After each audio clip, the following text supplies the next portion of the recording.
सर्वेभ्यो नमो नमः।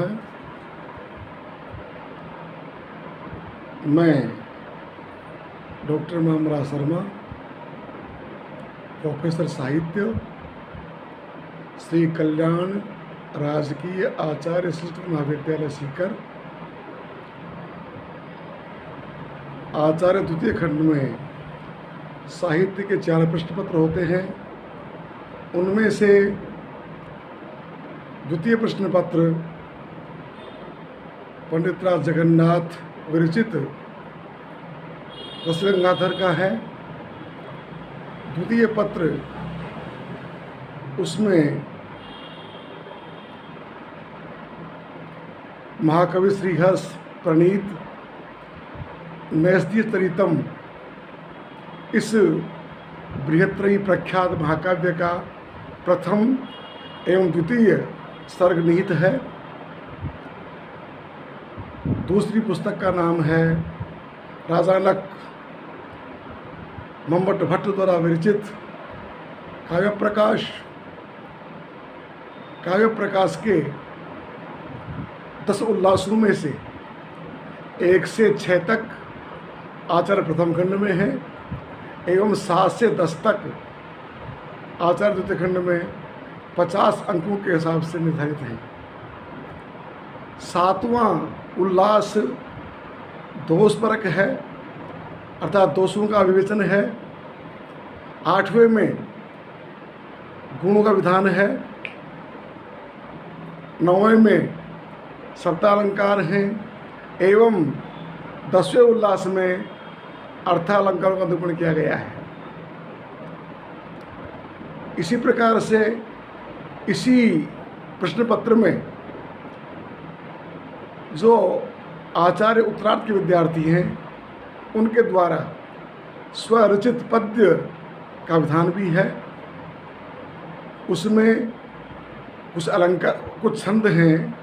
उन छंदों को आधार मान करके एक विषय के ऊपर इंद्र वज्रा, उपेंद्र वज्रा, उपजाति, ऋतुविलंबित, वंशस्थ, मालिनी आदि छंदों के अंदर पद्य निर्माण करना, अर्थात उस विषय को आधार मान करके छंद के अनुकूलता में स्व प्रतिभा के माध्यम से अपने विचारों के आधार पर एक पद्य का निर्माण एक छंद में, दूसरे छंद में और तीसरे छंद में करना पड़ता है, जिसके अंक 12 निर्धारित किए गए हैं।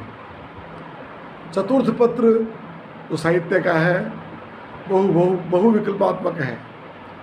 उसमें प्रथम दृष्टया 3 पुस्तकें हैं, नाट्यशास्त्र, काव्यमीमांसा और मुद्रा राक्षस।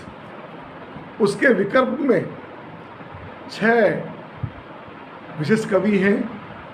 उन पर लघु शोधपरक, अर्थात एक कवि को आधार मान करके विद्यार्थी पूरे प्रश्न पत्र को जो 100 अंकों का निर्धारित किया गया है उसका विवेचन करेंगे।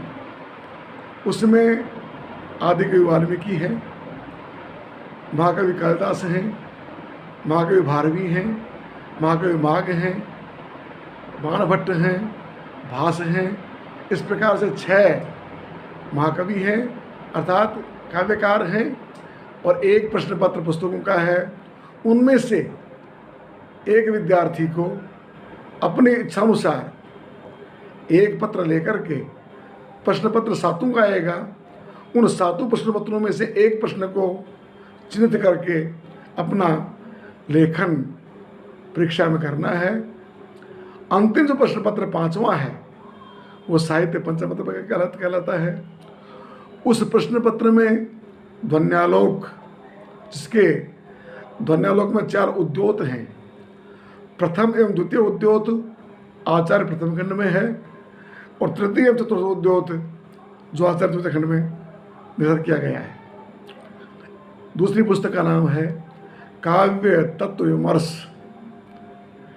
इसमें जो संस्कृत साहित्य की धाराएं हैं, उन धाराओं में, उन परंपराओं में मुख्यतः 6 धाराएं जो प्रथित हैं, प्रसिद्ध हैं, उन्हीं को आधार मान करके इस पुस्तक में निरूपण, विवेचन, विमर्श किया गया है, जिसमें रस, ध्वनि, अलंकार, वक्रोक्ति, औचित्य और रीति, ये 6 प्रकार के जो साहित्य की प्रसिद्ध प्रस्थान हैं, उन प्रस्थानों का निरूपण किया गया है। इस प्रकार से ये साहित्य का विधान है। प्रथम पत्र अनिवार्य है, जो सभी के लिए, चाहे विद्यार्थी साहित्य का हो, व्याकरण का हो, किसी दर्शन का हो, वेद का हो, ज्योतिष का हो, किसी विषय का भी हो, उसे करना है। उसमें अलग अलग पुस्तकें हैं। अब प्रश्न ये उठता है, जो साहित्य पंचम प्रश्न पत्र है, उसमें 2 विधाएं हैं। एक पुस्तक है ध्वन्यालोक, जो आनंदवर्धना द्वारा विरचित है। दूसरी पुस्तक है काव्य तत्व विमर्श है, उसमें काव्य क्या है और बाद में उस काव्य की जो विधाएं हैं उनमें जिस तत्व का अनुसरण किया गया है विद्वानों के द्वारा, मनुष्यों के द्वारा, उसका विवेचन किया गया है और बाद में विमर्श करना है। अर्थात काव्य किसे कहते हैं, पर ये देखना है। मुंडे मुंडे मत्रिभिन्ना, तुंडे तुंडे सरस्वती, इस प्रकार की जो सुभाषितानी है, उसी को आधार मान करके प्रत्येक व्यक्ति अपने विचारों को, अपने मनोद्गारों को अपने भाषा में, अपने भावों में निरूपित करता है। प्रत्येक शब्द के 2 अर्थ निकलते हैं। हालांकि एक शब्द के बहुअर्थ हैं, धातव अनेकार्थ भवन्ति इति निगदितम पूर्वमेव, तद्वत् सर्वे शब्दाः भवर्थ का भवन्ति। अतः एक शब्द से एक ही अर्थो भवेत् इति निश्चितं नास्ति, अपितु अर्थात प्रतिभा अनुसारेण, स्वकीय ज्ञान अनुसारेण, विविध व्याख्या उत्पत्ति माध्यमेन शब्दस्य बहवः अर्था भवन्ति। अतः सर्वप्रथमं कवि शब्दस्य अर्थात कवे कर्म काव्यम इति सामान्यतः परिभाषा, यतो ही शब्दस्य उभयात्मक की परिभाषा सामान्यतः प्रसिद्धा, प्रथमा शाब्दिक की परिभाषा, तत्पश्चात भावी की परिभाषा। अतः शब्दानुसारम अर्थात शब्दस्य व्युत्पत्ति, प्रकृतिपते निरूपणम अथवा तस्य पदादि विच्छेदम विधाय तस्य विशिष्टार्थम शब्दानुसारम यदा गृह्णाति कोई मानव है, असो कथ्यते किम शब्दार्थ है। एवमेव यदा शब्दोपरि ध्यानं न दत्वा तस्य भावः, भावार्थः अर्थात आशयः, तात्पर्यः किम उद्देश्यम इति विषयम विचिन्त्य यदा कोऽपि मानवः, कोऽपि मनीषी विशेषमिन् स्वकीय उद्गारं प्रकटयति तर्हि कथ्यते किम अर्थात भावानुवादः। एवं छायानुवादः भवति शाब्दिकी और भावानुवादः किं भवति भावात्मिकी। अतः भावानुसारं पृथक् परिभाषा भवति एवं शब्दानुसारं पृथक् परिभाषा भवति। सर्वप्रथमः कवि अस्य शाब्दिक विवेचनम् इत्थं भवितुं शक्यते। मम मतानुसारेण कवि कह अर्थात कह हिंदी भाषा में कह सकते हैं हम लोग कौन। यथा अस्मिन् संसारे एक मानव बहुधा स्वकीय यात्रां प्रस्तौति अर्थात बहुविधं भवति, कर्ता एक भवति परं तस्य किम् अर्थात यथा सर्वविधं कर्ता कारकः भवति, कारकाणि किति षट् कारकाणि इति तद्वत् किम् अर्थात कारकः किं क्रियाजनकं कारकं भवति। एवमेव किम् अर्थात यथा एक मानव कस्य मातुलः, कस्य पिता, कस्य पुत्रः, कस्य भ्राता, कस्य ससुरः, कस्य पौत्रः, कस्य भागिनेयः। एवमेव अर्थात मानव एक भवति परम यथा स्थानं तस्य नामाभिधानं पृथक् पृथक् भवति। एवमेव अस्मिन् संसारे अर्थात कथ्यते अपि राम कर्तानुसारेण व्याख्या करणे एकं पद्यम आवश्यकम वर्तते। किम अर्थात हिंदी भाषा में हम कहते हैं कर्ता ने कर्म को कर्ण से या द्वारा संप्रदान के लिए अपादान से पृथक संबंध काके की रारी नानेमी अधिकरण में परे समुद्र है अरे भो। लेकिन एवं वे विशेषमिन एकम पद्यम प्रथितम राम विषयकम रामो राजमणि सदा विजयते रामं रमेशं भजे रामेणाभिहता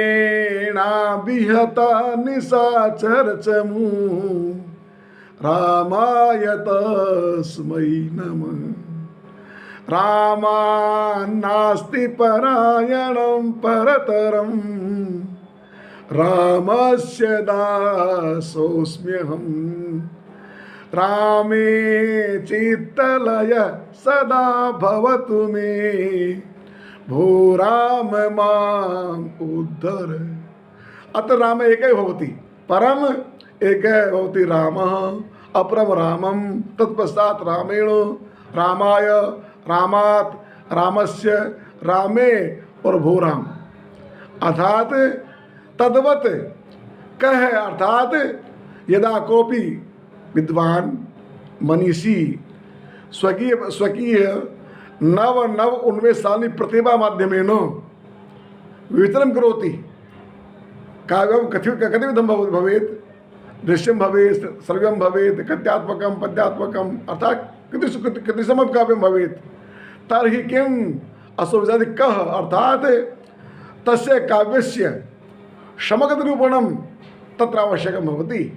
अर्थात अयं कः कं केन माध्यमेन कस्मै कस्मात् कस्य कस्मिन् इत्थं भवति एव। तद्वत् अर्थात कः अर्थात इदम् अयं क विषयः तत्पश्चात् विज्ञानम वेति वि अर्थात ज्ञानम अवबोधनम समग्र विवेचनम यत्र भवति अर्थात तस्य विषयस्य निरूपणं सम्यक् प्रकारेण करोति असो भवति कवि इति। अर्थात दूरद्रष्टा कल्पनातीता यस्य प्रतिभा असो कवि भवति। हिंदी भाषा में कथ्यते किम जहाँ न पहुँचे रवि वहाँ पहुँचे कवि। अर्थात कवि स्वकीय कल्पना माध्यमेन अस्मिन् संसारे दूरस्थ अर्थात कंदरायाम ये निक्षिप्ताः सन्निहिताः जीवा सन्ति तेषां जीवानां प्रति स्वकीय सूक्ष्म दृष्टि माध्यमेन काल्पनिक स्थिति माध्यमेन प्रतिभा माध्यमेन निरूपणं विवेचनं प्रतिपादयति। अतः कवि भवति और तस्य कवेः यत् कार्यं भवति असो भवति किं काव्यम् इति। काव्यपदे अपि कवि इति भवति एव। कवि माध्यमेन काव्यं भवति यथा तो किम अर्थात कवे कर्म काव्यम। अत्र काव्यं भवति काव्यं कीदृशं भवेत् विशेषणमपि मुंडे मुंडे मत भिन्ना अर्थात विद्वांसः नैकमताः केचन कथयन्ति किम् अर्थात सामान्यतः यथा मानव शरीरे अस्ति वसयोः पुंजमेव तद्वत् किं सर्वत्र काव्यं कस्याय भाषायां भवेत् आंग्लभाषायां हिंदी भाषायां संस्कृत भाषायां अतः कस्याय भाषायां भवेत् तत्र किं भवति शब्दार्थ शरीर तावत् काव्यं शब्द अर्थ संयोजनं यत्र भवति तत्र किं भवति काव्यं भवति। अर्थात शब्दानां निरूपणम् अर्थानां विवेचनं वा यत्र भवेत् असो भवति काव्यम् इति। अर्थात शब्दार्थ शरीरी यस्य शरीरः शब्देन अर्थेन वा संयुक्त रूपेण संजातः सौभूतः असो भवति किं तद्भवति काव्यम् इति।